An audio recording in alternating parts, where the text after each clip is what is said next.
Greetings, everybody. It's Leviathan here, and I just wanted to. It's been almost 24 hours or so since the season has ended, and as such, I wanted to go ahead and quickly talk about just some of the things that happened over the course of the season, some personal stats that I have from exactly how I approached this particular season, and then some of the results, and that way we can kind of have an idea on what I did, and also maybe some of the implications on what exactly it was all about. So I have this image here that kind of does a season 8 by the numbers wrap up, and as you can see, this was a very short season.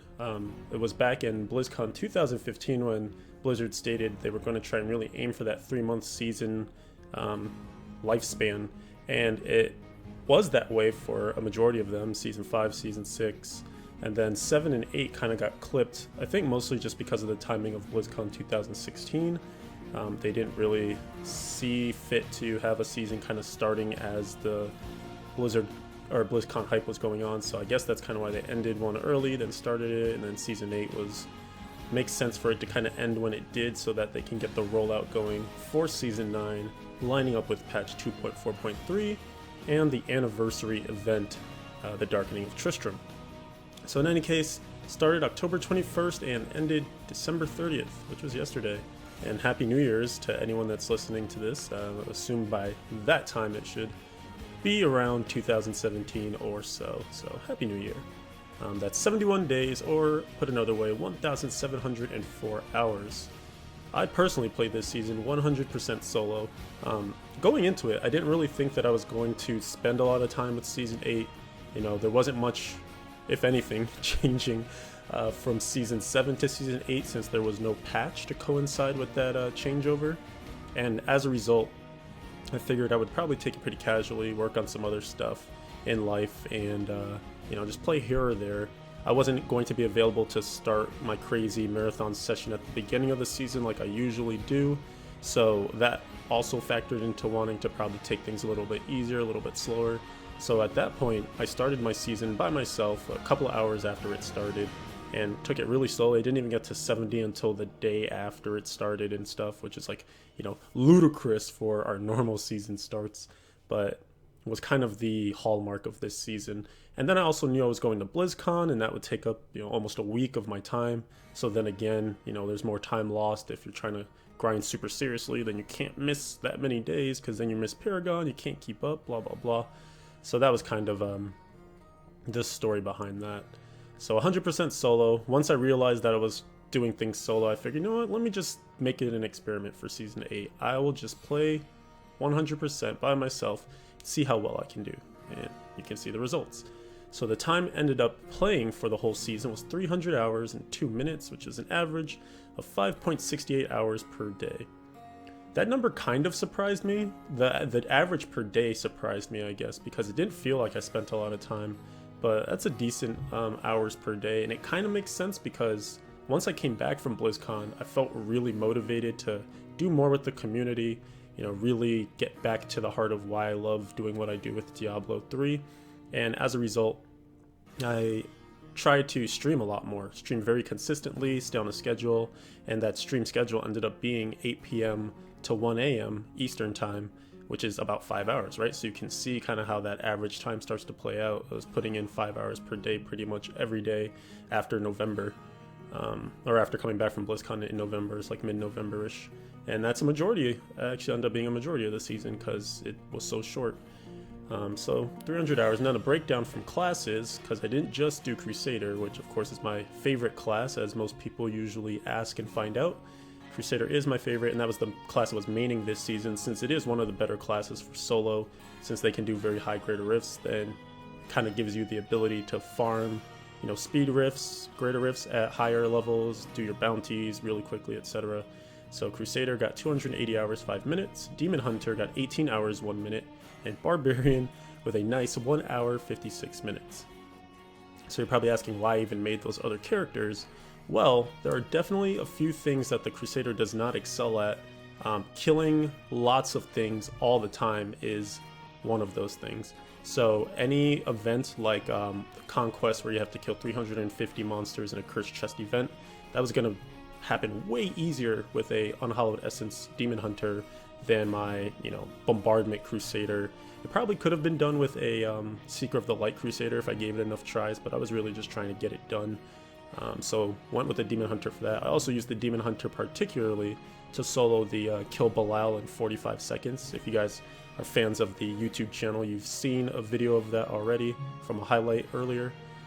So that's pretty much, the Demon Hunter is just there to assess and help with those things that just are too quick to be done with the Crusader, which is more of like a burst play, at least with the Legacy of Nightmares bombardment stuff.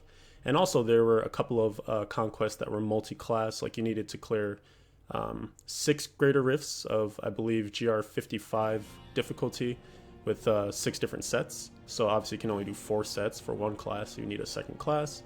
And I did all 4 Crusader sets for that one, and then I believe I did Marauders and Unhallowed Essence for Demon Hunter. And then for the other conquests, it was 8 set dungeons that you had to master, and I did 3 for the Crusader because I hate the Roland set dungeon. I've yet to actually do that one solo. I've done every other set dungeon solo, but I gave up on Roland's and just had a friend help me with that for the one time that I did it. But I did a Khan, Seeker, and Invoker, and then Demon Hunter I did all 4, Shadows, Natalia's, UE, and Marauder, and then Barbarian I did Raycor. And then the Barb, that was there for that one set dungeon, but then also for Crusaders to gear up, it's actually a lot easier to craft a shield, converting a rare to a legendary in Kanai's Cube, using a Barbarian, because their shield pool is so much smaller than Crusaders. Crusaders have like the Voidtoya Spiker, Ivory Tower, a whole bunch of other normal shields that are more Crusader based, whereas the Barbarian just has the Freeze of Deflection, the Storm Shield, and the Lidless Wall. Lidless Wall is the best in slot for the Lawn Bombardment Crusader, so that's why it's really nice to have a Barbarian lying around so that you can help gear up your Crusader. 0 deaths this season. This is the first season that I did not die. And like in the back of my head, it was coming up and I was thinking about it. I was like, wow, I still haven't died this season. It's kind of crazy. And then I got to, the last week where I was pushing my Greater Rifts, and I'm like, man, at some point I'm going to have to risk it. Like, I really want to get these high Greater Rift clears. It's going to get dangerous, more and more dangerous, risking it for the biscuit. But luckily didn't die. It's kind of amazing. I was very happy to not lose any characters, especially this Crusader, because it ended up being pretty well geared. Paragon level, this kind of surprised me as well too, 1,259, which ended up being ranked 43 for the Americas server.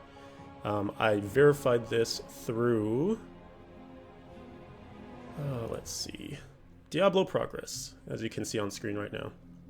I'm not sure if this is 100% accurate. It's one of those things where you kind of take what you get, but who knows how well the reporting does, how well they scrape all the info. If people don't even sign up, or I don't know, they work their magic in the background. I kind of hope and assume that it is accurate, but in any case, it gives you some idea. For playing 100% solo, that's not a bad spot to land at for overall ranking in Paragon.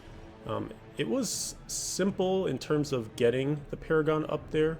All I really did was expediently farm Greater Rift 75s and always have pools of reflection stacked up. So whenever I was going to do some Greater Rift farming, I would make sure to go and do bounties or a bunch of regular rifts and just be on the lookout for pools of reflection. As soon as I had 10 of those stacked up, I would go and do my Greater Rifts and then kind of oscillate back and forth. And that way you're just always gaining beneficial bonuses to your experience intake, and Paragon goes up and up from there. Then Greater Rifts. The best clear that I had was a 93, and that was good enough to get us a rank 3 in Americas, but even more fun, and again verified via Diablo Progress, a rank 8 in the world for Crusaders, for hardcore seasonal Crusaders. So you can see that on screen right now as well too. Not too shabby at all. Very happy with that. I can't say that I knew that I would get this high. I actually, throughout the season, I kept guessing where I would end up. A lot of people are like, when are you going to push? When are you going to push? Because I was just really stacking up items and gear and not pushing or anything like that. A lot of people are like, come on, do it. Like, let's see it. We want to see you push. And then eventually I started to throw out some guesses. I was like, oh yeah, I should be able to do an 85 right now. Like I would think maybe at the highest, like an 87, 88.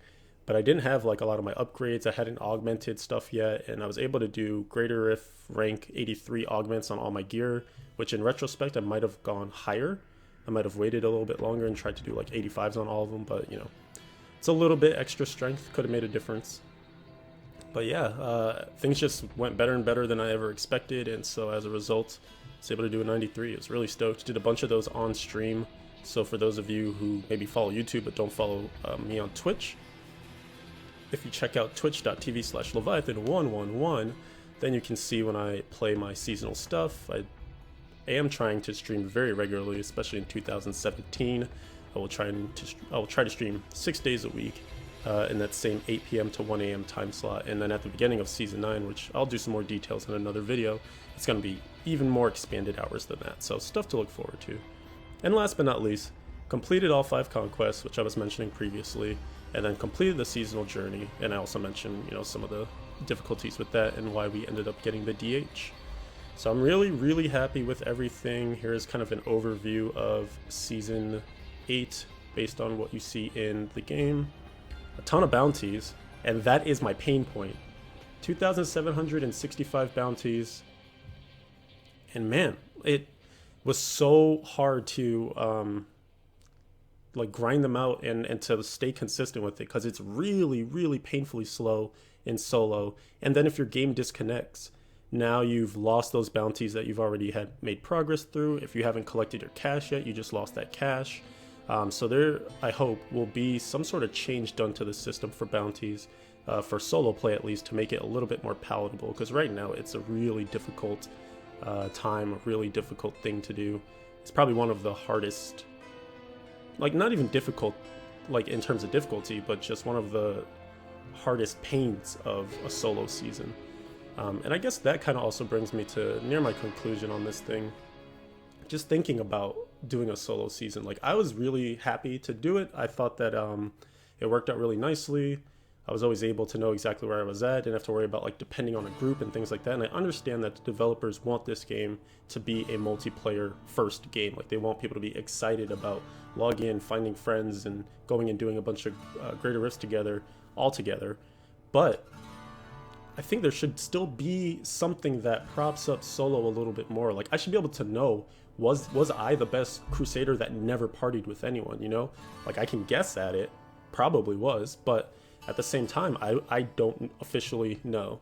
And there's no way to ever figure it out. There's a solo leaderboard, but anyone can compete on that, whether they spent 99% of the season in a group and then that last week they decided to push solo leaderboards, but they're not a solo character. So I just hope that there's something in the future that maybe supports a mode like that.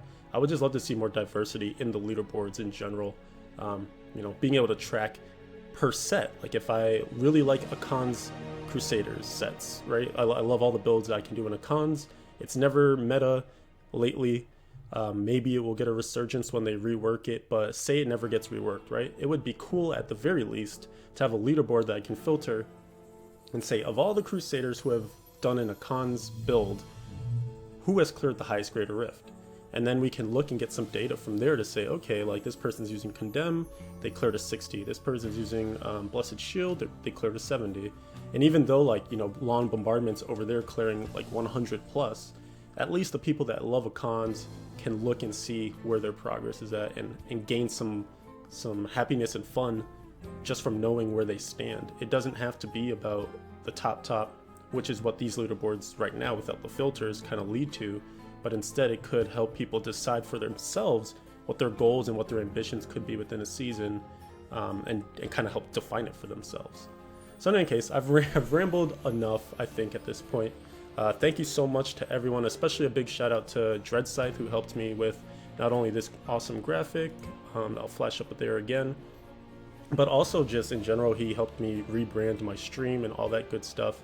And my good buddy Holy Knight, almost blanked on the name, made a really cool wallpaper for me for the end of Season 8. And then everyone else that just stopped by the stream with encouraging words, everyone that watched the pushes in the last week, it was a really fun experience. And just in general, all those who love Diablo 3, you guys make this thing super fun and awesome to be a part of. 20 years of Diablo as of today, which is really awesome as I'm recording this. So, shout out to everyone that's been a fan of the franchise. 2017 looks really bright. Necromancer is going to change everything when that jumps in there. Challenge Rifts is going to be a huge thing. As a competitive person, I really feel like I'm going to dive headfirst into those and enjoy them quite a bit. So on that note, 2016, the books are done. We closed them up. Season 8's a wrap. We're really happy with it. And I'm looking forward to Season 9. And I'll have more information for that in the near future. So stay tuned to the channel. Subscribe if you haven't. Like the video if you like it. And I'll be seeing you guys very, very soon. Take care.